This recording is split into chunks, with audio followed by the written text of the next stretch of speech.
¿Qué tal? Muy buenas noches, bienvenidos a Granada Debate. Ya prácticamente podemos decir que a pocas horas de la cita con las elecciones, de la cita con las urnas, esas elecciones generales del próximo domingo 28 de abril. Y seguimos, por supuesto, en nuestra ronda especial de candidatos que pasan por el plató de 7 Televisión para conocer programa, para conocer detalles, propuestas y un poco también cómo están viviendo esta recta final de campaña. Hoy saludamos al número 1 de la lista al Congreso por Granada del Partido Socialista, José Antonio Montilla. Buenas noches, bienvenido. Hola, buenas noches. Y antes de entrar en materia voy a presentar al resto de la mesa, al resto de componentes de invitados que nos van a ayudar a analizar y también a preguntar al candidato acerca de las cuestiones que más preocupan. Enrique Moratalla, ex consejero de Cultura, cantautor, bienvenido como siempre. Muchas gracias.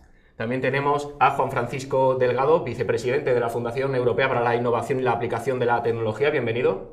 Buenas noches. Y también nos acompaña Álvaro Martínez Sevilla, profesor del Departamento de Álgebra de la Universidad, bienvenido. Buenas noches, bienvenido.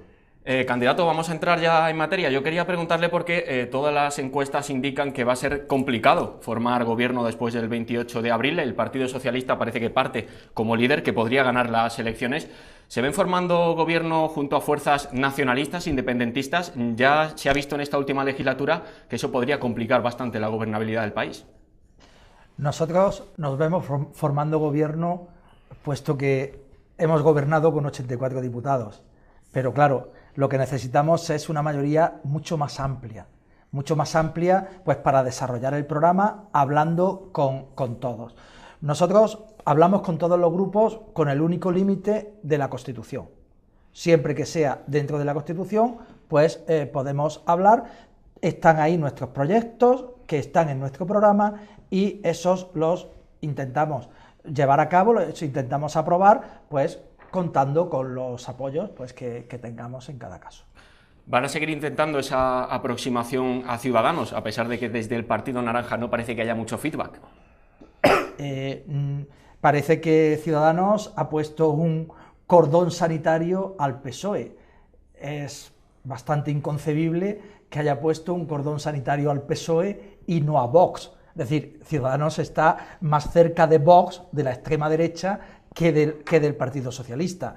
Por tanto, pues, si se mantiene en esa actitud, obviamente es difícil llegar a acuerdos con ellos. Pero ya les digo que nosotros lo que tenemos es un programa.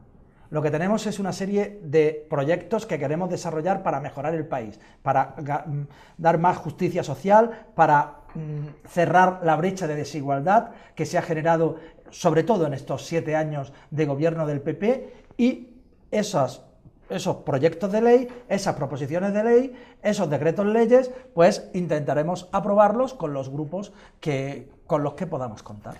Iniciamos ya también las intervenciones, las preguntas, las valoraciones de nuestros invitados. Enrique Moratalla.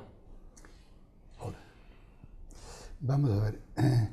Teniendo en cuenta que tú eres un catedrático de Constitucional y un experto cualificadísimo en temas constitucionales, evidentemente, de una forma sencilla para que todo el mundo lo entendamos, hasta yo, a ver si lo puedo entender yo. ¿Nos podría decir la diferencia que existe entre la España de las autonomías que vivimos hoy en día, con los techos que cada cual tenga y tal, y lo que sería un Estado federal? Autonomía, federalismo, ahí tiene que haber diferencias. ¿Cómo explicamos eso a los ciudadanos? Hasta a mí, quiero decir. ¿Qué diferencia hay ahí? Sí. Un placer estar aquí con Enrique en esta tertulia. Claro, vamos a ver. La cuestión importante no son los nombres, los nominalismos, sino que hay que entender qué elementos han fallado de alguna manera en el funcionamiento del Estado autonómico. Cuando hacemos el análisis en perspectiva, con 40 años de desarrollo, pues han fallado los elementos de integración. Es decir, el Estado autonómico ha permitido una descentralización política bastante amplia, más que en otros países. España no es el país más descentralizado del mundo, como se dice algunas veces, ni mucho menos. Alemania lo es mucho más, pero España es un país muy descentralizado. Ocurre que esa descentralización se ha hecho, pues, de forma yustapuesta entre el Estado y las comunidades autónomas. Es decir, cada cual muy celoso de sus respectivas competencias, sin elementos de integración y, por tanto, con conflictos continuos que han terminado en el Tribunal Constitucional, al que han convertido en actor político del sistema. ¿Qué es lo que ha faltado, por tanto? Han faltado lo que se llaman las técnicas del federalismo, las técnicas del federalismo cooperativo.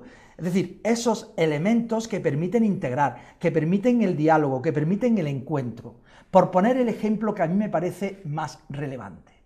En Alemania, cuando una ley afecta a las comunidades autónomas, a los Länder alemanes, pues tiene que ser aprobada no solo en el Bundestag, sino también en una segunda cámara, que es el Bundesrat, que está formada por los gobiernos de los Länder. Claro, por tanto, para aprobar una ley que afecta a los territorios, es necesario el acuerdo de los gobiernos de esos territorios. ¿Eso qué genera? Lógicamente, genera integración. Porque, ¿qué ocurre en España? Pues una ley básica, que sería el elemento, digamos, parangonable, lo aprueba el Estado y las comunidades autónomas, generalmente Cataluña o el País Vasco, lo llevan al Tribunal Constitucional. Esa es la diferencia entre nuestro modelo autonómico y lo que sería un modelo de funcionamiento federal. Pero ya digo que más allá de los nombres. Álvaro.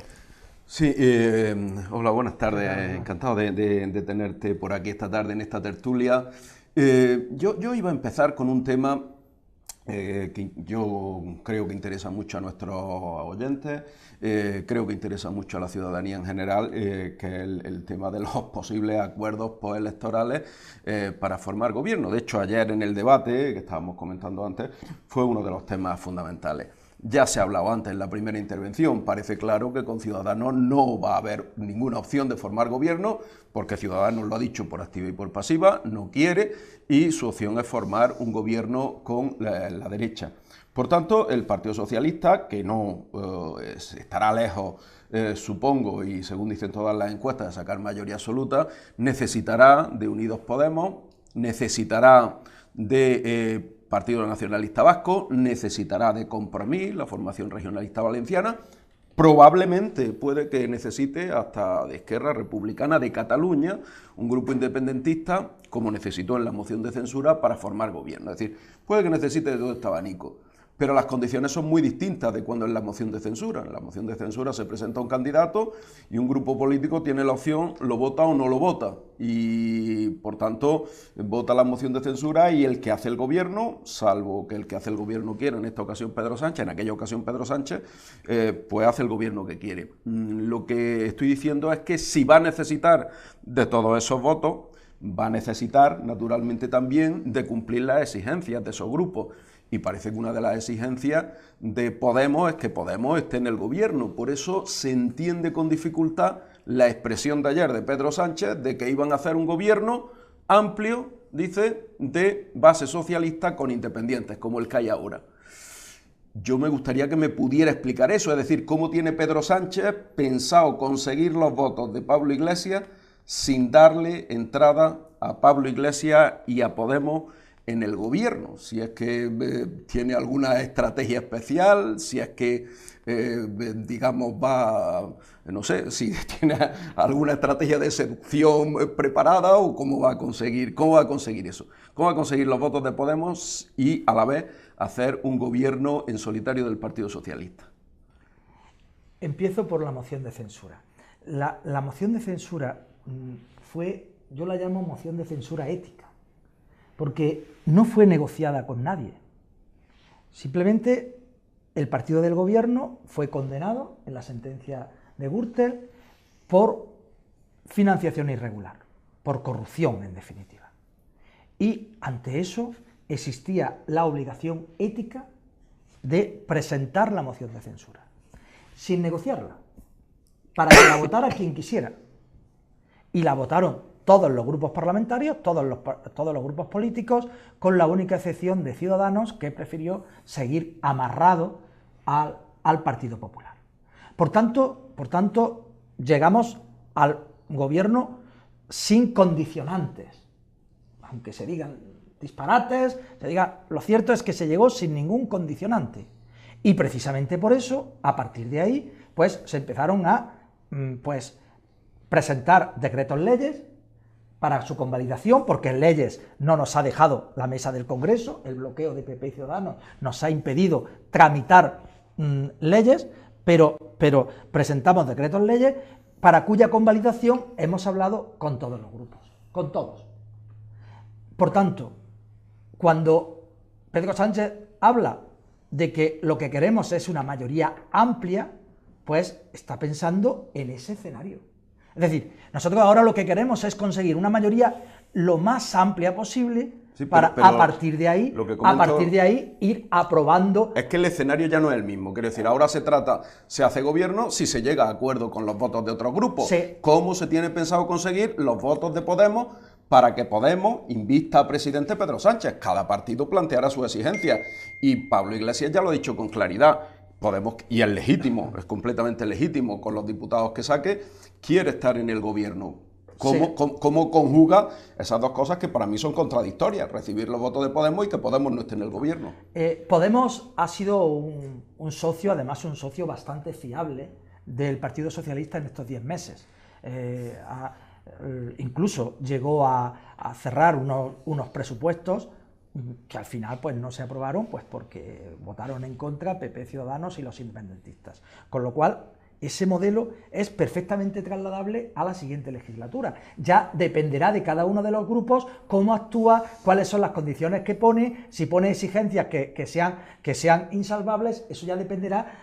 Eso lo veremos después del 28 de abril, cuando veamos cómo está situado cada uno de los grupos parlamentarios. Yo no puedo saber cómo se va a actuar, pero el planteamiento que tiene el Partido Socialista lo explicó con toda claridad Pedro Sánchez. Ya, por eso digo, es que la exigencia de Podemos ya está sobre la mesa. Pablo Iglesias ya ha dicho que ellos estarían de acuerdo en formar un gobierno de izquierda siempre que ellos estuvieran presentes en el gobierno. Eso ya lo ha dicho. Entonces, ¿qué ocurre? ¿Pedro Sánchez renunciará a presidir un gobierno para que no esté Podemos, a la luz de lo que dijo anoche? ¿O, digamos, tuvo lo que se llama un exceso de optimismo anoche en la comparecencia televisada? No, lo que tenemos es el objetivo claro de conseguir una mayoría muy amplia que nos permita gobernar hablando con todos, con socios, pero pudiendo desarrollar nuestro programa político, porque además para eso se presentan los partidos a las elecciones, para desarrollar su programa político. Luego ya, pues las circunstancias irán derivando, y ya digo que para llegar a acuerdos el único límite es la Constitución. Dentro de la Constitución, pues podemos llegar a acuerdos con cualquiera, pero nosotros tenemos un objetivo muy claro con el que vamos a estas elecciones, que es ese. Juan Francisco Delgado.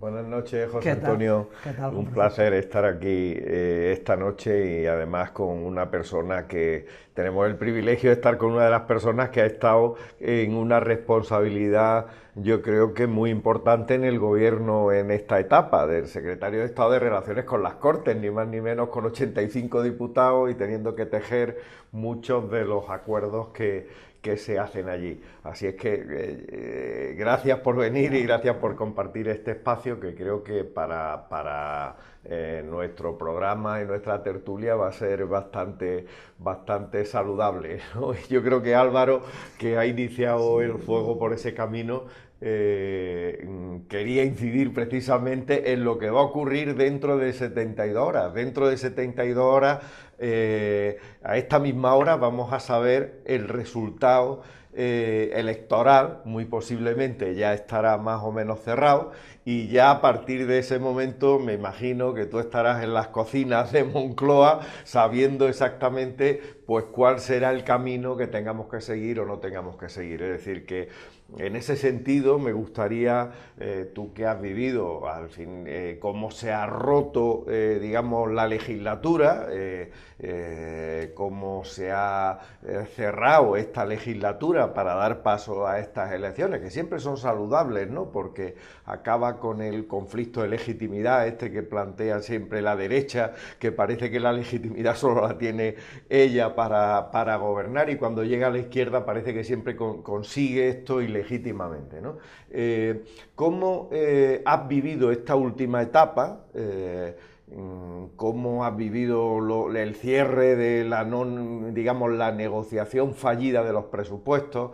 Si ha sido más bien una renuncia del presidente del gobierno a negociar algo con los independentistas, por un lado, y por otro lado, imagínate ya que estamos en las 72 horas. A esa hora, además, a las 9:30 de la noche, posiblemente, aunque será una noche larga también, como todas las últimas electorales, sabremos cuál puede ser la composición. En la misma línea de saber, que parece que es de lo que se está hablando, porque las encuestas no hacen hablar de pactos electorales, las encuestas, porque yo no tengo muy claro que las encuestas, no tengo muy claro, insisto, que las encuestas estén dando la realidad, porque hay un número de indecisos tan alto que me hace pensar que hay un voto oculto que posiblemente salga el domingo y no esté saliendo en las encuestas, un voto oculto que seguramente será de alguno de los que no está en el debate, en los debates, ¿vale? ¿Por dónde empezaría o por dónde empezarías tú, si tuvieras que aconsejarle al presidente del gobierno, la negociación, suponiendo que el PSOE es el partido que más apoyos ha obtenido? ¿Por dónde empezaría y cuál sería la hoja de ruta? Yo creo que son variaciones en realidad sobre el mismo tema. Quería decir que no son 85, son 84, porque con Nueva Canarias también había que negociar. Eso, aunque se presentaron efectivamente con nosotros a las elecciones, pero luego pues formaban parte del grupo mixto y también había que negociar. Pero yo no puedo ir más allá de lo que ya he comentado con Álvaro. Yo no tengo la bola de cristal para saber, va a depender de cuáles sean los resultados. Y además, ni siquiera creo yo que en este momento tengamos que pararnos en eso. Nosotros ahora lo que sabemos es que mientras más mayoría tengamos, más fácil nos va a resultar. Con lo cual nosotros de aquí al domingo es claro que hay solo un objetivo, que es conseguir la mayoría más amplia posible, porque eso es lo que nos va a facilitar el gobierno, conseguir que no se pierdan votos de la izquierda en ninguna provincia, en ninguna circunscripción, porque eso es lo que hace, y que se aglutine el voto en torno al Partido Socialista, porque esa es la mejor manera de garantizar que no van a gobernar la derecha y la extrema derecha. Y a partir de ahí es que todo es política ficción hasta el día después, hasta que no estén los datos concretos sobre la mesa. Yo ya digo que es hasta ahí hasta donde yo puedo llegar. Sí, la primera parte de lo que te preguntaba, ¿cómo has vivido esa parte de la ruptura? Sí, bueno, pues yo creo que es una demostración de coherencia. En todos los decretos leyes, incluso las leyes, aunque estaban tramitándose y que las hemos terminado todas, hemos aprobado 19 leyes que estaban ya tramitándose, que habían pasado ya antes el filtro de la mesa, y esas pues las hemos terminado todas con amplia mayoría y hablando con todos y negociando con todos. Llega la ley más importante del año, porque no olvidemos, la ley de presupuestos es como una especie de cuestión de confianza anual. Si un gobierno no tiene los presupuestos aprobados, difícilmente puede desarrollar su programa de gobierno. Y nosotros queríamos aprobar nuestros presupuestos para desarrollar todo un programa de gobierno social que estaba esperando la sociedad española, que estaban esperando pues los mayores, los dependientes, los pensionistas, lo estaban esperando todos. Pues llegamos a un acuerdo con Podemos. Después de muchos días de negociación, de muchas noches de negociación, llegamos a un acuerdo con ellos. Cuando vamos a a votarlo, pues Esquerra Republicana y el PDK deciden no votarlo. Bien, pues que la coherencia dice que tienes que convocar elecciones, porque no has aprobado la ley más importante de la legislatura. Que PDeCAT o Esquerra Republicana quisieran mezclarlo con otras cuestiones, ese es su problema. Nosotros lo teníamos claro, era aprobar los presupuestos. Ahí están los presupuestos, unos presupuestos sociales, unos presupuestos que no solo eran buenos para los mayores, las mujeres, los jóvenes del resto de España, sino también de Cataluña. Si no quisieron apoyarlo, está sin presupuestos y tienes que convocar elecciones. Por tanto, yo lo viví pues como un ejercicio de coherencia, simplemente. Hablamos de presupuestos, hay precisamente una cuestión que parece que está quedando un poco más oculta en el lenguaje de la campaña electoral, que es esa alerta sobre un nuevo posible frenazo económico, la alerta que está lanzando el FMI y el Banco Central Europeo. Sobre España ponen dos puntualizaciones, dos datos concretos, que es el paro estructural y el déficit público de las administraciones. ¿Tiene el Partido Socialista un plan concreto en este sentido? Porque la oposición siempre le ataca al PSOE precisamente en la poca efectividad que muestra en la lucha ante este tipo de problemas estructurales del país. Sí. En estos 10 meses lo que hemos demostrado es que se puede mantener un crecimiento económico robusto, pero a la vez redistribuyéndolo. Es decir, no es incompatible. La previsión de déficit público para el 18 era de 2,7. Lo hemos cerrado en el 2,6. En febrero de este año, del 19, se batió el récord mensual de número de afiliados a la seguridad social, de cotizantes, que es lo que en definitiva resulta relevante. Hemos conseguido, con un plan de choque, que 150.000 empleos temporales pasen, en estos meses, pasen a fijos. Nosotros es que creemos en el crecimiento económico, obviamente, pero lo hacemos de manera distinta a la derecha, y ahí es donde está la diferencia a la hora de verlo. Porque ellos piensan que simplemente por hacer gasto social ya eso va a suponer un frenazo económico, y nosotros pensamos que no, que mientras si el salario en lugar de ser de 500 euros es de 900 euros, pues eso hará que la cotización sea más alta. ¿Y qué dicen los organismos internacionales? Pues dicen que el crecimiento de España en el 19 va a ser de largo el más alto de los países de la eurozona.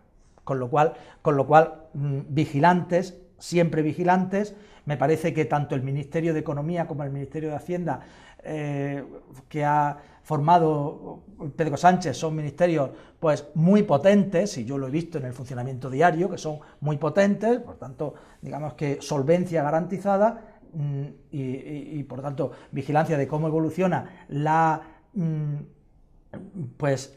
crecimiento económico, pero sin generar alertas injustificadas, sin meter miedo en definitiva. Pero lo que sí que es verdad es que ni populares ni socialistas en el gobierno parecen haber dado con la tecla del paro, porque sigue siendo un problema que, a pesar de esa salida de la crisis, afecta de forma crucial a España. Sí, efectivamente. De todas maneras, se están recuperando unos 1.300 empleos diarios. Es que venimos de unos niveles realmente altos y va a ser un proceso largo. No es un proceso en el que también creo que tenemos que pensar en cambios estructurales. De hecho, la agenda del cambio, que se aprobó a principio del año 19 por parte del Ministerio de Economía, planteaba esta cuestión. Si realmente queremos terminar con el paro estructural en España, tenemos que ser capaces de darle la vuelta al modelo productivo. No un modelo productivo que crea trabajo precario, contratos basura, y con la misma facilidad pues se pierden todos esos puestos de trabajo. Tenemos que ir a cambios estructurales del modelo. Pero efectivamente la lucha será larga, pero la pendiente va hacia abajo, y eso es lo que vamos a seguir manteniendo. Vamos a hacer una pequeña pausa y enseguida, en unos minutos, volvemos aquí con más asuntos en Granada Debate. Seguimos en Granada Debate, ya lo saben, hoy nos acompaña José Antonio Montilla, el número 1 de la lista al Congreso del Partido Socialista aquí en la provincia de Granada, y precisamente vamos a empezar, candidato, a tratar temas provinciales, aunque podemos abrir después el abanico de nuevo a las cuestiones nacionales. Vamos con las infraestructuras. Es un capítulo que tratamos con todos los candidatos que pasan por 7 Televisión, sin duda una de las grandes asignaturas pendientes en Granada. Le pregunto directamente, ¿le han informado ya desde Fomento de que el AVE puede sufrir un nuevo retraso? Se lo digo porque fuentes consultadas por esta redacción del sector ferroviario nos indican que las pruebas de seguridad van con cierto retraso. Todavía es verdad que Renfe no ha informado sobre los planes comerciales respecto a la venta de billetes o a los itinerarios. Estamos a abril, se aproxima junio, que es la fecha oficial que se había dado, y además la consigna de obras para la línea convencional, que comparte parte del trazado con la de alta velocidad, se ha ampliado el cierre de esa consigna hasta agosto. Entonces da la sensación, ya lo dejó caer el ministro Ábalos en las gavias, de que se puede producir un nuevo retraso. No, yo no tengo ninguna noticia en ese sentido. Los plazos previstos son los que son, pero es que en el tema del AVE lo importante es esto, lo importante es que si en algún momento se va a producir algún retraso, lo vamos a saber. Es decir, no es aquí ya lo que se ha terminado es el oscurantismo. Es decir, el gran cambio que se produjo con la llegada del Partido Socialista al gobierno fue que ya no había que ir buscando pues a ver qué pasaba con el AVE después de 4 años de las vías levantadas, sino que venía la presidenta de Adif y lo explicaba. Ahora la obra está completamente terminada, están con las pruebas de seguridad y hasta donde yo sé se están desarrollando con normalidad. No solo eso, sino que en los presupuestos, y eso me parece importante porque el AVE ya está aquí, pero claro, el AVE que va a llegar aquí no es el AVE real, no es el AVE que queremos. El AVE que queremos es con variante de Loja y soterrado en la entrada a Granada. Con lo cual nosotros estamos ya en esa lógica y de hecho en los presupuestos para 2019, esos que votó en contra PP y Ciudadanos, ya había partidas para la variante de Loja y había partidas para la entrada soterrada en Granada. Sin embargo, no parece que todavía suficientes, porque desde las plataformas ferroviarias, respecto a la variante, por ejemplo, se decía que el proyecto necesita una partida mucho más amplia y, bueno, hasta ahora con lo que se ha planteado no es posible llevarla adelante. Sí, pero ya está. O sea, es que vamos a llevarlo adelante con partidas y las partidas ya están. Es decir, no es ya una hipótesis de futuro. Ya o algún día habrá que hacer la variante de Loja, o algún día habrá que soterrar el AVE por la ciudad. No, ya en los presupuestos, en los primeros presupuestos que apruebe este gobierno, ya van a estar partidas, evidentemente no definitivas, pero partidas para iniciar esas dos obras. Sigue, sí, Álvaro, yo me voy a permitir intervenir en este punto, ya que lo has sacado. Claro, una cosa es iniciar una obra y otra cosa es ponerla en funcionamiento. En Granada somos expertos en calcular el tiempo que media entre lo primero y lo segundo. Un par de ejemplos. En el 2006 se empezaron las obras del AVE. En el año 2019 que estamos, todavía no está garantizado que llegue a Granada en malas condiciones. Es decir, han mediado 13 años desde que se iniciaron las obras, no desde que se presupuestaron, o desde que se licitó el proyecto, o desde que se le planteó a una consultoría de ingeniería. 13 años desde que se empezaron las obras hasta que está planteado que llegue y todavía no sabemos si va a llegar. Con respecto a la autovía, la Nacional 323 o la 7, pues cabe decir otro tanto de lo mismo. Han pasado más de 15 años desde que se iniciaron las obras hasta que se concluyeron. La pregunta, por tanto, no es ya tanto si va a venir ahora en junio o va a venir en septiembre. Yo francamente dudo que venga en junio, dado que hay campo de gobierno, que no hay responsables políticos sobre el tema, aunque este es un asunto que podría decirse está al cargo de funcionarios en estos ministerios, siempre debe haber una decisión política en esto. Sino la pregunta es, en el supuesto de que ustedes ganen las próximas elecciones, ¿se comprometen a que en la próxima legislatura llegue el AVE a Granada con variante de Loja y con soterramiento a la entrada de la ciudad en el plazo de la próxima legislatura? el compromiso es, desde que lleguemos al gobierno, nos ponemos a trabajar en la entrada soterrada y en la variante del Ojo. ¿Y eso cuántos años Nos significa? ponemos a trabajar. Yo no soy técnico, no soy ingeniero de caminos, no sé exactamente cuánto puedo. Pero si dicen que están ya licitando, si están ya licitando obras para el soterramiento, tendrán ya una previsión y unos planes. Está el presupuesto, yo no se lo puedo concretar, evidentemente, porque estaba en los presupuestos que no se aprobaron. Es decir, ahora, cuando hagamos unos nuevos presupuestos después de las elecciones, pues ahí estará y por tanto se podrá hacer incluso esa previsión. Pero a mí yo lo que quiero destacar es que aquí estaban todas las grandes infraestructuras estaban atascadas, bloqueadas, cuando llegamos al gobierno. Y yo lo he visto. Yo he visto cómo la línea 400, la red de transporte de energía, Caparacena-La Ribina-Baza, que es fundamental para el desarrollo de las energías renovables, fuente de desarrollo y de creación de empleo en el norte de la provincia, cómo la habían sacado de la programación 2015-2021. Y cuando el secretario de Estado de Energía, Domínguez Abascal, buen amigo de Granada porque es doctor honoris causa por la Universidad de Granada, analizó la situación, no podía creer que lo hubieran sacado de la programación, porque no había ni una sola razón objetiva para sacar eso de la programación. No era especialmente costoso, generaba claramente desarrollo en el territorio, había demanda de empresas, era pura dejadez.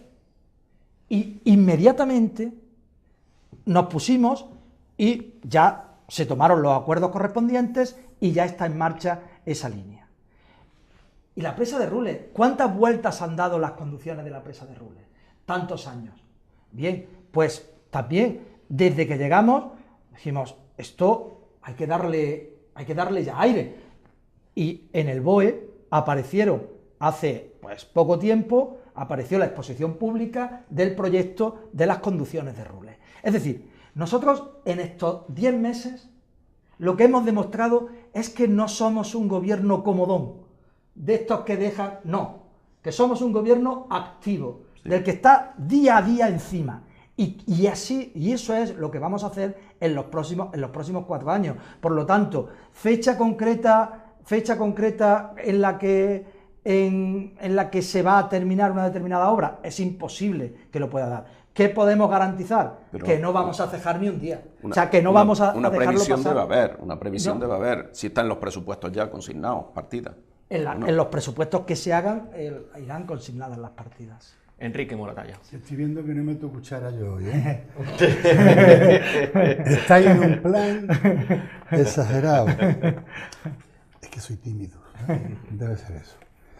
Bueno, a ver, los compañeros te han estado haciendo preguntas, no voy a decir impropias, pero propias más bien de que estuviera sentado Pedro Sánchez ahí, él modestamente, yo modestamente, en clase pobre no sé lo que pasa por su cabeza, y si lo sabe no lo va a decir.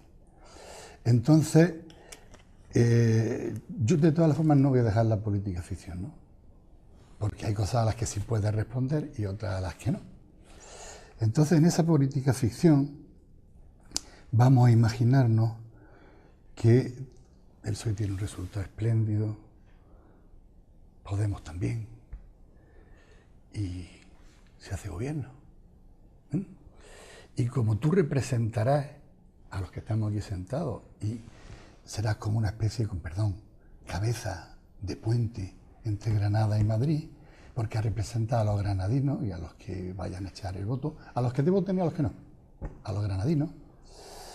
Pues en esa política ficción vamos a imaginarnos que le da un metabolismo al ministro actual de Cultura, y tú, como tienes un pasado cultural, pues te nombran ministro de Cultura, ¿vale? Entonces, teniendo en cuenta que Granada aspira en 2031 a ser capitalidad cultural, pues, ¿qué cosa es lo más concretas que puedes? En la hoja de ruta, porque en 2031 tú sabes dónde estás tú y dónde estamos los demás. En la hoja de ruta, que es lo que nos vamos a llevar en el cuerpo, porque lo de 2031 ya veremos en qué queda, ¿qué cosas podrías hacer tú desde el ministerio? O incluso si no te molestes, si no te nombran ministro, pues tendrás influencia sobre quién nombrarás, ¿no? Porque estamos en política ficción, hemos dicho que se ha ganado, ¿no? Entonces, ¿qué hoja de ruta crees tú que necesita la provincia a la que tú vas a representar en las Cortes? ¿Y qué cosas son las que tendrías que proponer o hacer en los primeros años para que esto camine? Vamos a hablar de 4 años de la legislatura siguiente. Evidentemente no me pongo en la política ficción de ministerio, me pongo en la política real, digamos que de diputado por la provincia de Granada, que lo que vas es sin duda a defender los intereses de los granadinos. Granadina. Y además no solo de los que me han votado, sino de todos los granadinos, representantes del territorio para defender allí, pues con todo el poco saber que uno tenga allí a defenderlo. Y claro, y entonces buscando pues esos elementos que pueden ser emblemáticos para nuestra tierra. Y uno de ellos pues es la capitalidad cultural, el conseguir la capitalidad cultural, y por tanto pues habrá que ponerse y planificar, que es lo importante en estos casos, planificar cómo llegar a 2031 como capital cultural. Cómo hacerlo, o sea, y ponernos y planificarlo. Yo es lo único que se me ocurre que te pueda decir en este momento, porque decirte eventos concretos no me atrevo, me parece muy Pero te lo voy a facilitar más. Sí. Tú serías partidario, por ejemplo, en tema de infraestructuras, ¿tú serías partidario de poner ladrillo o de optimizar el ladrillo que hay? Yo no soy de ladrillo, soy más de personas que de ladrillos. Se te lo estoy poniendo fácil, ¿no? Sí, yo soy más de personas que de ladrillos.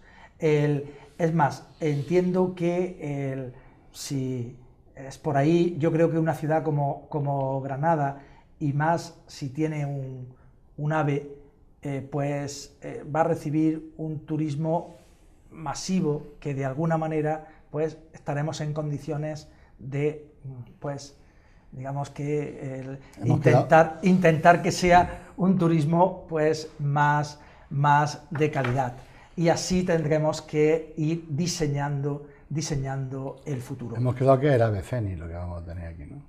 El ave fénix. Claro, porque va a resurgir, ¿no? Vamos, en 4 años vamos a merecerla. Yo creo que Granada, lo decía antes, yo creo que tiene potencial. Si lo mira, si haces un DAFO, y bueno, yo supongo que... yo sé lo que es un DAFO, pero nuestros oyentes seguro que la mayoría no lo saben porque es una cosa especializada. O sea, si analizamos las debilidades y las fortalezas de Granada, creo que podemos concluir que algunas de sus fortalezas pues encajan muy bien en lo que es la economía del futuro. Y eso, pues... Lo sabéis bien los que estáis aquí. Sabemos que la economía del futuro va a estar muy vinculada a las energías renovables, va a estar muy vinculada a la inteligencia artificial, a las nuevas tecnologías de la comunicación y de la información. Y Granada tiene mucho potencial teórico. Se trata de ser capaces de ponerlo en práctica. Y por tanto, pues ese es el camino que tenemos por el que tenemos que transitar. Por ello, cuando hablamos de los grandes proyectos como el acelerador de partículas, como la línea 400, pues en realidad lo que estamos buscando es incardinar a Granada en esa nueva economía y conseguir que el despegue económico de Granada venga por ahí, sin perjuicio de nuestros sectores tradicionales que también son fuertes, de nuestro turismo, de nuestra agricultura, pero buscar también por esa nueva economía, buscar ese despegue económico de Granada. Juan Francisco Delgado. Bueno, me imagino que nos queda poco tiempo. Todavía tenemos un poquito. Yo tenía varias preguntas que hacerle, voy a intentar hacerlas rápido, porque si yo contestar rápido. Si no, consumo todo el tiempo. Una.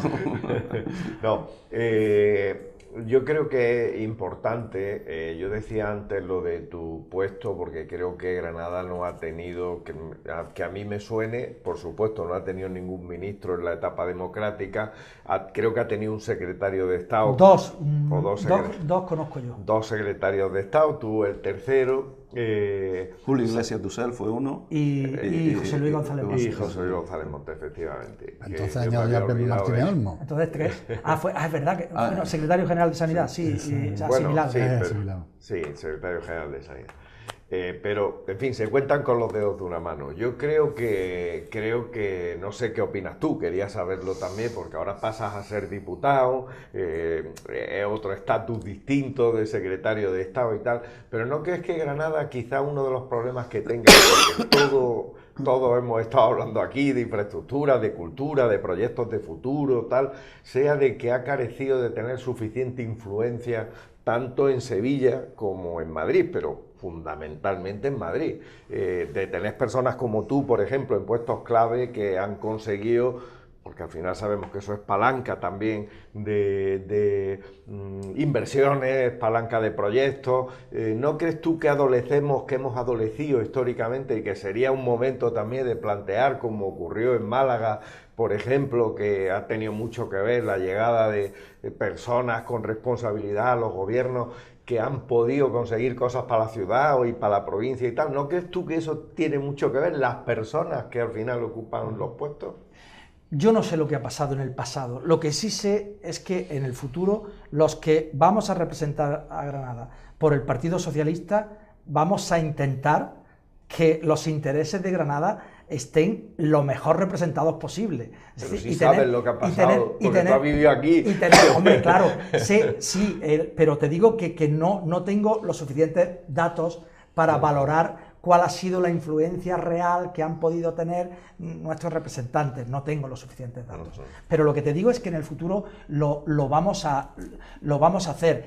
Y te digo más, creo que los únicos que lo podemos hacer somos los del Partido Socialista, porque Ciudadanos no, porque su representante pues no es de aquí, o sea, seguramente se irá y el PP pues mitad y mitad, digamos, ¿no? Entonces somos nosotros los que vamos a representar a Granada y por eso nosotros lo que sí decimos es que vamos a trabajar lo indecible para que efectivamente tengamos una influencia real en Madrid.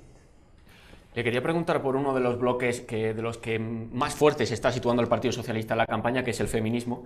El otro día pasaba por aquí el candidato al Senado del Partido Popular en la provincia de Granada, Vicente Azpitarte, y nos decía literalmente que la brecha salarial en España no existe porque está prohibida por ley. Sin embargo, ustedes en su programa, termino la cuestión, ustedes en su programa la sitúan en el 22,3% y entre las medidas que recogen señalan, por ejemplo, que las empresas deban publicar las tasas salariales, pero ¿qué más se puede hacer para combatir este problema? Sí, vamos a ver. Nosotros hemos elaborado una ley de igualdad laboral, porque la brecha salarial existe, está ahí. La nota cualquiera, desde la calle, pero es que están los datos que presenta pues la Mesa del Diálogo Social, COE, CEPIME, Comisiones Obreras, UGT, todos. Y claro, cada uno le da un poco su versión, pero nadie niega que exista una brecha salarial. Y para ello, pues por eso se presentó la proposición de ley de igualdad laboral, que el Partido Popular y Ciudadanos bloquearon en la mesa del Congreso. Y entonces, por eso, al estar bloqueada, lo que hicimos fue aprobar un decreto ley con algunas medidas, unas medidas que nos parecían más urgentes, que eran, por un lado, bueno, la ampliación de los permisos de paternidad, porque entendemos que es fundamental para garantizar la igualdad laboral. Es decir, si un empresario le compensa más el contratar a un hombre que a una mujer, porque la mujer puede quedarse embarazada y por tanto son 16 semanas que no va a estar, y el hombre pues digamos que se lo puede transferir a la mujer, pues entonces contratará al hombre en lugar de a la mujer. Por tanto, nos parecía una medida fundamental. Luego, el segundo elemento, bueno, aparte de los planes de igualdad en las empresas, el segundo elemento que introdujimos ya en el decreto ley, es decir, ya está en vigor, es este que señalas.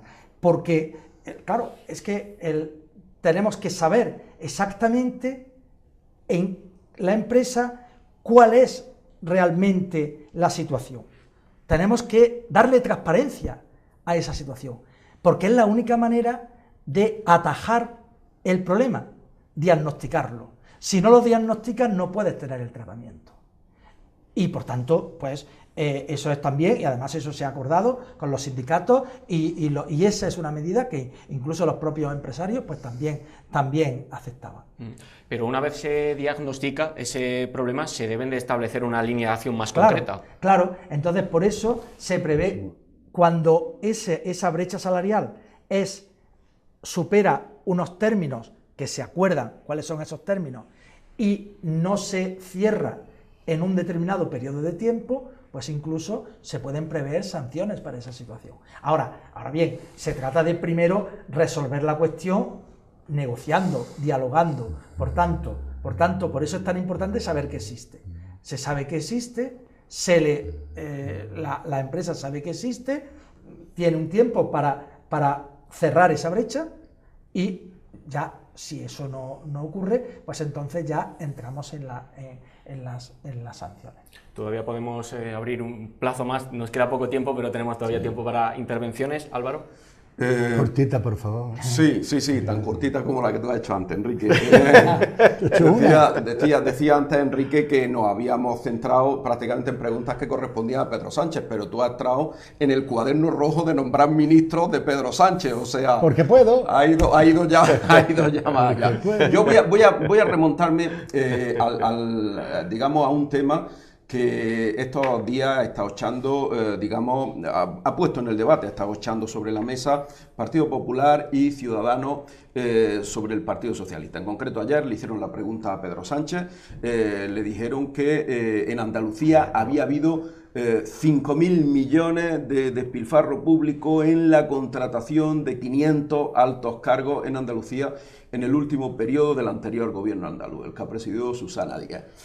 Pedro Sánchez no contestó a esta pregunta y no entró.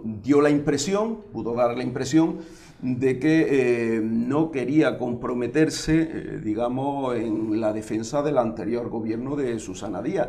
Y yo quería preguntarte a ti, que va a ser muy probablemente, los ciudadanos lo decidirán el domingo, pero que va a ser muy probablemente diputado por Granada, que eres miembro del Partido Socialista de Andalucía y que eres miembro del gobierno de Pedro Sánchez, un poco, ¿cómo ves esto? Es decir, ¿cómo ves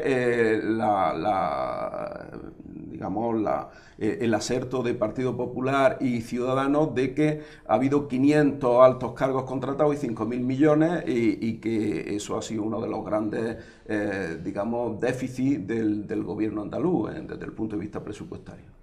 El gobierno andaluz, en estos 100 días que lleva en el cargo, pues en realidad no ha aprobado nada.